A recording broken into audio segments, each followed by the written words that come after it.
ഇന്നത്തെ കാലത്ത് കൊച്ചുകുട്ടികളെ ചെറുപ്പക്കാരെയും വളരെയധികം അലട്ടുന്ന ഒരു പ്രശ്നമാണ് താരം കൊണ്ടുണ്ടാകുന്ന മുടി കൊഴിച്ചിൽ.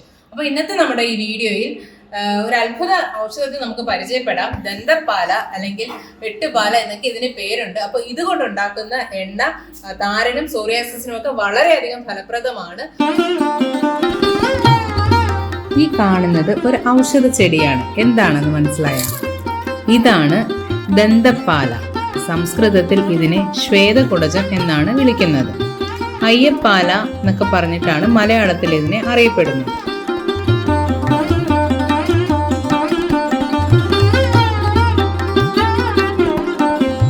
ഇതിന്റെ പൂക്കളാണിത്.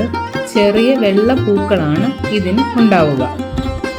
ഇലകൾ ഇരുമ്പ് തൊടാതെ പറിച്ചെടുത്ത് ചെറുതായി കൈകൾ കൊണ്ട് തന്നെ മുറിച്ചിടുക. അപ്പോൾ ഇതിങ്ങനെ ചെയ്യുന്നത് കൊണ്ട് പെട്ടെന്ന് വെളിച്ചെണ്ണയിലേക്ക് ഈ ഇലകളുടെ ഔഷധ ഗുണം എത്തുന്നതാണ്.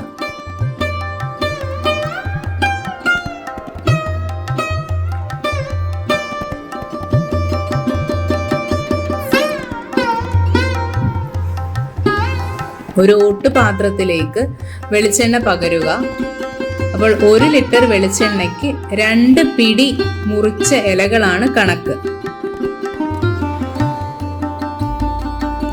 അപ്പോൾ ഇതേ കണക്ക് മുറിച്ച ഇലകൾ വെളിച്ചെണ്ണയിലേക്ക് ഇട്ടതിന് ശേഷം നന്നായി ഇളക്കുക. ഇളക്കിയതിന് ശേഷം 7 ദിവസം ഇതിനെ വെയിലത്ത് വെക്കുകയാണ് വേണ്ടത്.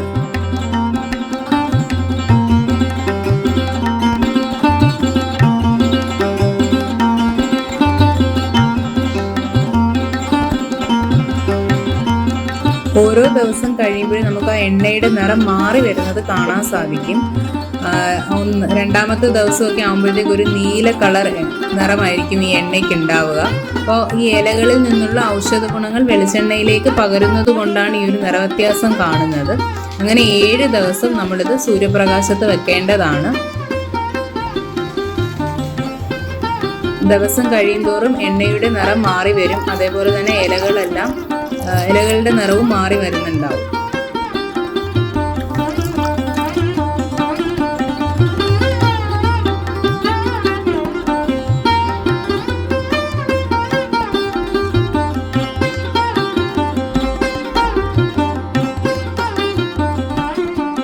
ഏഴാമത്തെ ദിവസമൊക്കെ ആകുമ്പോഴത്തേക്കും എണ്ണയ്ക്ക് ഏകദേശം ഈ ഒരു നിറമായിരിക്കും. കടും ഒരു പച്ച കളർ നിറമാണ് അങ്ങനെയാണ് കിട്ടുക.